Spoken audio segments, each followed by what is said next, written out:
TV20 news के इस bulletin में आपका स्वागत है। मैं हूं आपके साथ अशोक वर्मा। आज की तमाम सुर्खियों को देखने के लिए बने रहिए हमारे साथ।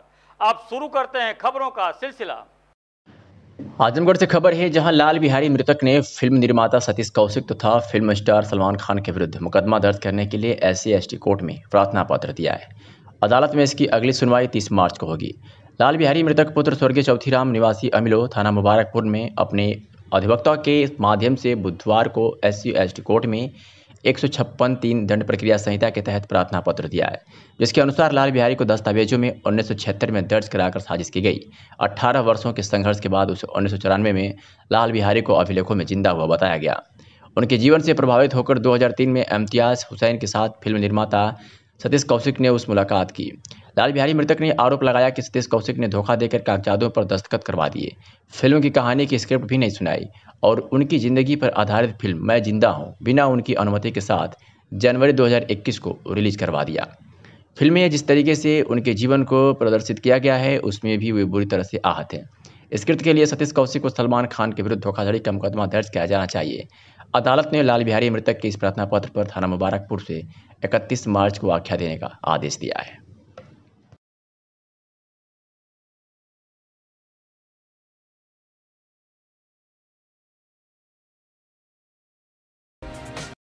भारतीय जनता पार्टी के प्रदेश महामंत्री अनूप गुप्ता आजमगढ़ में लगातार गांव-गांव में चौपाल कर प्रदेश सरकार की उपलब्धियां बता रहे हैं। इसी क्रम में सदर तहसील के निबी ग्राम सभा में देर रात पहुंचे प्रदेश महामंत्री का उनके कार्यकर्ताओं ने जोरदार स्वागत किया। निबी ग्राम सभा में कार्यकर्ता और बूथ अध्यक्षों के साथ बैठक की मीडिया को संबोधित करते हुए अनूप गुप्ता ने कहा कि पंचायत चुनाव में भारतीय जनता पार्टी हर सीट पर चुनाव लड़ेगी। सरकार की उपलब्धियों को बताते हुए उन्होंने कहा कि उत्तर प्रदेश में हर कोई अमन चैन से यही भाजपा सरकार का सपना है। पंचायत चुनाव में हम अपने विकास के दम पर चुनाव जीतने का प्रयास करेंगे। गोरखपुर IT सेल के प्रभारी निखिल राय ने कहा कि भारतीय जनता पार्टी सबका साथ सबका विकास का विशेष रूप से ख्याल करती है। आने वाले चुनाव में आजमगढ़ जनपद में सभी पंचायत सीटों पर कमल खिलेगा। इस मौके पर सैकड़ों लोग उपस्थित थे। आइए आपको सुनाते हैं कि क्या कुछ कहा प्रदेश महामंत्री अनूप गुप्ता और प्रभारी IT सेल निखिल ने। सब का है हमारा भाई नाम तो आज ये जो आप अपने यहाँ कार्यक्रम किए थे या किस संदर्भ में था? जिला पंचायत की बैठकें चल रही हैं भारतीय जनता पार्टी की तरफ से। इसके संदर्भ में हमारे प्रदेश के महामंत्री आदरणीय अनूप गुप्ता जी आज आजमगढ़ जनपद में आए थे और चौपालों में आज उन्हें चौपालों में जाना था। उसी के अंतर्गत हमारे नीबी गांव में बूथ अध्यक्षों से मिलने के लिए, बूथ समितियों से मिलने के लिए, सेक्टर प्रभारी से मिलने के लिए, सेक्टर संयोजकों से मिलने के लिए आज वो यहाँ पर आए थे। उसी के संदर्भ में ये बैठक थी। क्रम किस संदर्भ में था? आज आजमगढ़ में ग्राम चौपाल के अवसर पर मेरा आना हुआ और भारतीय जनता पार्टी उत्तर प्रदेश में पूज्य योगी आदित्यनाथ जी के नेतृत्व में 4 वर्ष हो गए हैं अपनी सरकार को चलाते हुए। 4 वर्ष पूर्ण होने के अवसर पर तथा ग्राम पंचायत और जिला पंचायत और क्षेत्र पंचायत के चुनावों को देखते हुए अभी ग्राम चौपालों के कार्यक्रम चल रहे हैं। उसी का एक कार्यक्रम 2 गांवों में ग्राम चौपाल का था, उसके नाते आना हुआ था। पंचायत चुनाव में लगे हुए कार्यकर्ताओं का जो सल्का हुआ है, माननीय उच्च न्यायालय ने पुनः आदेश जारी कर दिया, उसमें क्या फिर से फेरबदल होने की चांस है? माननीय उच्च न्यायालय के द्वारा कहा हुआ जो विषय है उस पर तो माननीय उच्चतम न्यायालय ही कुछ बोल सकता है जी। हाईकोर्ट के आदेश, हाईकोर्ट के ऊपर तो सुप्रीम कोर्ट होता है जी। तो हाईकोर्ट, माननीय हाईकोर्ट के द्वारा कहे गए निर्देशों का पालन शासन और प्रशासन करेगा। उसके अनुक्रम में हम देखेंगे हमको क्या परिवर्तन करना है, कहाँ पर क्या स्थिति लानी है। अभी तो हमने प्रत्याशी भी डिसाइड नहीं किए हैं। जब हम प्रत्याशी डिसाइड करेंगे तो इन सारी बातों का विचार करते हुए करेंगे। पंचायत चुनाव में भी सिंबल से प्रत्याशियों का चयन होगा? अभी उत्तर प्रदेश में सिंबल शब्द नहीं है, उत्तर प्रदेश में प्रत्याशी शब्द होगा। प्रत्याशी भारतीय जनता पार्टी के जिला पंचायत प्रत्येक वार्ड में महाप्रधान के प्रत्याशी हम लड़ाएंगे और इसके पश्चात जिला पंचायत अध्यक्ष बनाने का भी काम हम करेंगे और ब्लॉक प्रमुख भी बनाने का काम हम करेंगे। आज प्रदेश ही नहीं पूरे देश भर में सैयद वसीम रिजवी के ऊपर कार्रवाई को लेकर तमाम तरह की राजनीतिक पार्टियां व संगठन कार्रवाई को लेकर के स्थानीय प्रशासन को ज्ञापन सौंप रहे हैं। उनका कहना है कि सैयद वसीम रिजवी द्वारा जानबूझकर धार्मिक भावनाओं को भड़काने का प्रयास किया जा रहा है। आज आयत के साथ हुआ है, कल गीता पर और फिर बाइबल पर भी इस तरह की टिप्पणी हो सकती है। इस मामले में तत्काल एक्शन लेने की आवश्यकता है। इसी के तहत सैयद वसीम रिजवी पुत्र सैयद मोहम्मद रिजवी निवासी 394 13A कश्मीरी मोहल्ला शहादतगंज लखनऊ उत्तर प्रदेश उत्तर प्रदेश शिया वक्फ बोर्ड का पूर्व चेयरमैन भी रह चुका है। इसके द्वारा अक्सर ही मुस्लिम समाज व इस्लाम धर्म के विरुद्ध आपत्तिजनक एवं गलत बयानबाजी की जाती है, जिससे कि हमेशा ही माहौल खराब होने का खतरा बना रहता है। इस बार फिर वसीम रिजवी द्वारा मुसलमानों के धार्मिक ग्रंथ कुरान शरीफ का अपमान किया गया है और घृणा और धार्मिक वैमनस्य फैलाने की नीति से इसकी आयतों को हिस्सा से जोड़कर आपत्तिजनक तहरीर व बयान दिया गया है, जो कि देश भर में विभिन्न समाचार पत्रों, न्यूज़ चैनलों, सोशल मीडिया एवं अन्य संचार माध्यमों से प्रकाशित एवं प्रसारित हुआ है। इससे इस्लाम को मानने वाले करोड़ों मुसलमानों की धार्मिक भावनाओं को ठेस पहुंची है और आजमगढ़ समेत देश भर के करोड़ों मुसलमान आहत हुए ही है। साथ ही देश के हर शांतिप्रिय व सद्भावना में विश्वास रखने वाले नागरिक को भी कष्ट हुआ है। इस साफ तौर पर वसीम रिजवी द्वारा धार्मिक भावनाओं को ठेस पहुंचाने का जानबूझकर और विद्वेषपूर्ण आशय से किया गया कृत्य है और सामाजिक उन्माद फैलाकर शांति भंग करने का विमर्शित प्रयास है, क्योंकि कुरान इस्लाम धर्म की सबसे पवित्र और महत्वपूर्ण ग्रंथ है। इस तरह की बातें कहकर आज आजमगढ़ में राष्ट्रीय उलमा काउंसिल ने एसपी को ज्ञापन सौंपकर उचित कार्रवाई करने की मांग की। इस बाबत क्या कुछ कहा अनिल सिंह और नूरुल हुदा ने, आपको सुनवाते हैं। मेरा नाम अनिल सिंह, राष्ट्रीय उलमा काउंसिल प्रदेश अध्यक्ष उत्तर प्रदेश। सर, वसीम रिजवी के मामले में आज आप पुलिस अधीक्षक के यहाँ आए हैं, क्या प्रकरण है पूरा? ये वसीम रिजवी जो कुछ कुरान की आयत समाप्त करने की बात कर रहे हैं, इससे देखिए एक धार्मिक उन्माद बढ़ता है। जो आज वसीम रिजवी कुरान की आयत समाप्त करने की बात करें, कल कोई उठे तो गीता का श्लोक ख़त्म करने की बात करे, कोई और उठे तो बाइबल की कुछ चीज़ को ख़त्म करने की बात करे। तो ये हमारा देश धर्मनिरपेक्ष देश है, जहाँ के हर धर्म के मानने वाले लोग रहते हैं। अगर किसी धर्म के ऊपर ठेस पहुंचाया जाता है, ये राष्ट्रीय उलमा काउंसिल बर्दाश्त नहीं करेगी। इसी चीज़ को लेकर के हम कप्तान साहब को ज्ञापन दिए हैं कि वसीम रिजवी के ऊपर कानूनी कार्रवाई की जाए और उनके ऊपर FIR दर्ज की। क्या आश्वासन मिला है आपको? अभी तो ज्ञापन उन्होंने लिया है, कहा है कि हम इसको भेजेंगे, FIR करेंगे। बता दें। नूरुल हुदा प्रदेश युवा अध्यक्ष राष्ट्रीय उलमा काउंसिल। क्या मामला था इसके साथ यहाँ? वसीम रिजवी द्वारा जो इस तरह की आपत्तिजनक बयान दी गई है, उस पर राष्ट्रीय उलमा काउंसिल का ये मांग है कि न तो इस कोर्ट इस बात की इजाज़त देती है, न ही संविधान की कोई धारा इस बात की इजाज़त देती है कि वो किसी धार्मिक ग्रंथ पे हस्तक्षेप करें।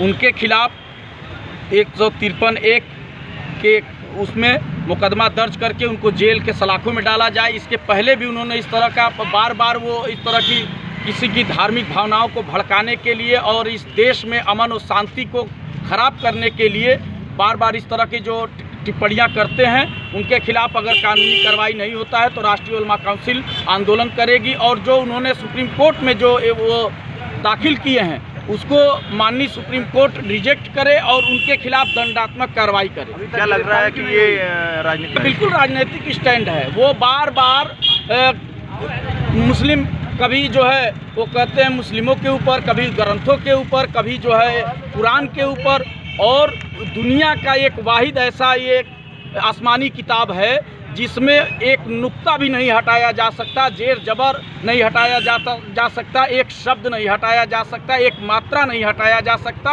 और इस कुरान को अगर हटा भी दिया जाए तो पूरे दुनिया के मुसलमानों के जो हाफिज़े कुरान हैं उनके सीने में जो कुरान है उसमें से कैसे मिटाएंगे। इस जैसे फित्तीन को कानूनी कार्रवाई करें और इनके खिलाफ एक ऐसा दंडात्मक कार्रवाई करें ताकि दोबारा इस दुस्साहस को वो न अपना सके और दुस्साहस न कर सके किसी धार्मिक ग्रंथ पे टिप्पणी करने की। कहीं मुकदमा भी हुआ, गिरफ्तारी क्यों नहीं हो रही? भाई इसके पहले अभी 9 महीना पहले भी एक टिप्पणी किए थे। भारतीय जनता पार्टी के जिला पंचायत कोलबाज बहादुरपुर वार्ड के अंतर्गत संयोजक विनी प्रकाश गुप्त के संयोजन में ग्राम पंचायत सेहदा और सलेमपुर में जिला पंचायत चुनाव में भारतीय जनता पार्टी का चौपाल लगाया गया, जिसमें ग्रामवासियों ने बढ़ चढ़कर हिस्सा लिया। यहां पर मोदी और योगी की सरकार के प्रति लोगों में संतोष दिखाई दिया।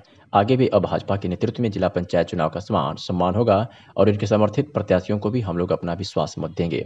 ऐसे ग्रामवासियों ने विनय प्रकाश को विश्वास दिलाया। इस कार्यक्रम में संयोजक विनय प्रकाश गुप्त के सहयोग में प्रमुख रूप से चंद्रिका नंदन सिंह, सीधा से श्याम बिहारी व सलेमपुर से अशोक गुप्ता, मुसाफिर चौहान, अनिल चौहान, शोभित, अमन व मुकेश श्रीवास्तव के साथ स्थानीय लोग उपस्थित रहे, जिसमें महिलाओं की सहभागिता आने वाले कल की शुभ संकेत दे रही थी। आपको मिलेगा। अरे सुनिए, हाल होता क्या है कि जब चिड़िया चुग गई खेत तो पछताए होता। सही समय पे जागना। जैसे ये बच्चियां हैं, ये परीक्षा देने के लिए इनका टाइम टेबल निकल गया, इनका स्कीम निकल गया। ये परीक्षा में समय से जाएंगी तब बैठ पाएंगी, और समय से नहीं जाएंगी तो वह परीक्षा नहीं दे सकती हैं। उसके बाद फिर अगली बार से तैयार करें। तो आपको जब समय आता है तो उसका निश्चित हो जाता है दायरा कि आपको यह सुविधा इतने दिन में पूरी कर लेनी। नहीं होगा तो उसके बाद फिर आएगा, चांस मिलेगा, लेकिन अभी तो आपको नहीं मिला। तो आप इसकी शिकायत मत करिए, आगे प्रयास कीजिए कि बाबू हमके ना मिलल, कुछ कारण रहा हुई, लेकिन नहीं मिले के चाहिए। और सरकार भी इसीलिए है कि आपको मिलना चाहिए। हमारी बच्चियां जो पढ़ रही हैं उनको फ्री शिक्षा और उनकी शादी के लिए बच्चों में अभी सुकन्या योजना जो डाक खाने के माध्यम। हथरौलिया थाना क्षेत्र के बढ़िया बाजार के समीप स्थित प्राथमिक विद्यालय के पास बृहस्पतिवार दिन में लगभग 1 बजे अज्ञात युवक की आग से बुरी तरह से झुलसी लाश मिलने से पूरे क्षेत्र में सनसनी फैल गई है, जिसकी सूचना पुलिस मिलते ही भारी संख्या में ग्रामीण इकट्ठा हो गए।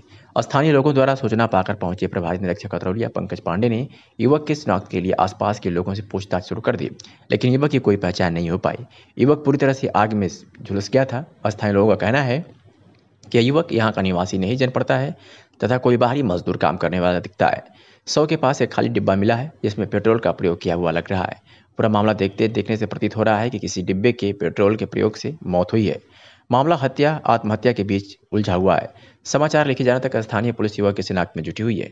शव पूरी से झुलसा हुआ है। मृतक की उम्र लगभग 40 वर्ष की बताई जा रही है। प्रभारी निरीक्षक पंकज पांडे ने बताया कि स्थानीय आसपास के भट्ठा मालिकों कर्मचारियों को बुलाकर शिनाख्त का प्रयास किया जा रहा है, क्योंकि स्थानीय लोगों द्वारा बताया गया है कि यह व्यक्ति स्थानीय नहीं है। आइए सुनाते हैं कि निवर्तमान ग्राम प्रधान पिंटू यादव ने इस मामले में क्या कुछ कहा। प्रधान जी, यहाँ पर क्या घटना हुई है और कैसे हुआ है? ये घटना तो यहाँ पे हमको सूचना मिली कि यहाँ पे एक लाश मिली पड़ी हुई है, जली हुई लाश। आए फिर थाने पे सूचना दी एसओ महोदय को। लाश का अभी कोई वो नहीं क्लियर हो पा रहा कि लाश किसकी है, कहाँ की है।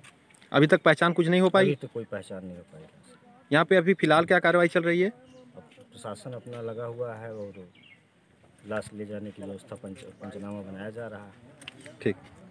आजमगढ़ कलेक्ट्री कचहरी नगर पालिका रोड स्थित पार्टी कार्यालय पर उपस्थित लोक जनशक्ति पार्टी पिछड़ा मध्य पिछड़ा प्रकोष्ठ प्रदेश अध्यक्ष शिवमोहन शिल्पकार ने अपने प्रेस विज्ञप्ति के माध्यम से लोक जनशक्ति पार्टी के समस्त पार्टी कार्यकर्ता एवं पदाधिकारियों को पार्टी कार्यालय पर 19 मार्च 2020 को 11 बजे दिन में उपस्थित होने का आह्वान किया है। आवश्यक बैठक का मुख्य कारण है कि आजमगढ़ के पुलिस अधीक्षक के कहने पर वापस थाने पर गया पीड़ित व्यक्ति बिजभान राम ग्राम धरौली थाना कप्तानगंज तहसील बुढ़नपुर निवासी की जमीन पर हो रहे अवैध कब्जे को लेकर पीड़ित व्यक्ति थाने पर पहुंचा। इंस्पेक्टर कप्तानगंज द्वारा उसे जबरदस्ती थाने पर बैठाकर उसकी मोबाइल को स्विच ऑफ करा दिया गया। न्याय की फरियाद अपने करने पर गरीब शोषित वंचित व्यक्ति को अपना अधिकार मांगना पड़ा और एक तरफ एसपी के आदेश का अनुपालन नहीं करा पाए थानाध्यक्ष कप्तानगंज। इस तरह के कृत्य करने वाले थानाध्यक्ष सरकार और शासन प्रशासन को बदनाम करते हैं। इनके विरुद्ध सकारात्मक कार्रवाई के लिए मांग पत्र सौंपा जाएगा। कार्रवाई न होने पर धरना प्रदर्शन एवं क्रमिक अनशन भी किया जाएगा। इसी क्रम में श्री शिल्पकार ने कहा कि ब्रिजेश शर्मा की माता जी का निधन होने पर गहरा शोक व्यक्त किया गया है और उनकी आत्मा को शांति प्रदान करने हेतु ईश्वर से प्रार्थना की गई है। मौके पर उपस्थित पार्टी कार्यकर्ता एवं पदाधिकारीगण सर्वश्री जयराम यादव सहित तमाम लोग उपस्थित रहे। आवश्यक रूप से बुलाई गई थी। आजमगढ़ के पुलिस अधीक्षक के आदेश पर एक पीड़ित व्यक्ति थाना कप्तानगंज जाता है और वहां के वर्तमान इंस्पेक्टर द्वारा उसे थाने में बंद कर दिया जा रहा है, क्योंकि भूमाफियाओं को शरण दे रहे हैं। और जिससे आहत होकर हम पार्टी के पदाधिकारी और कार्यकर्तागण कल का समस्त कार्यकर्ताओं को पार्टी कार्यालय बुलाने का आह्वान किया है। कल थाना अध्यक्ष कप्तानगंज के खिलाफ मांग पत्र सौंपा जाएगा, कार्रवाई की मांग की जाएगी। गरीब की जमीन पर हो रहे अतिक्रमण को रोकने के लिए डीएम से हम मांग करेंगे। पुलिस अधीक्षक से आशा करते हैं कि थानाध्यक्ष की इस कृत्य कार्रवाई पर आवश्यक कार्रवाई करेंगे। इसी के साथ अपने बाड़ी विराम देता हूँ। जय भीम, जय भारत, जय लोक जनशक्ति पार्टी, जय रामदास पासवान।